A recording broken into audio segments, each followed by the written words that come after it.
आज्ञा नमस्कार। पल्लीकवि हृदानंद चैनल को आपण मानक स्वागत। तुम नाम प्रभु सदा नेउछि, स्वचक्षुरे देखु नाही। केउ कुकर्मर फल भोग अच्छे, ताहा जानी न पारए।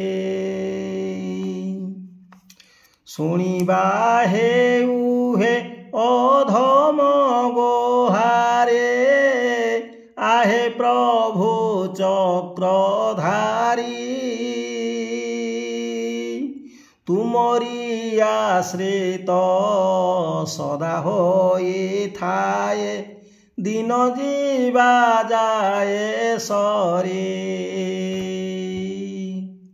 जय जगन्नाथ। धन्यवाद। नमस्कार।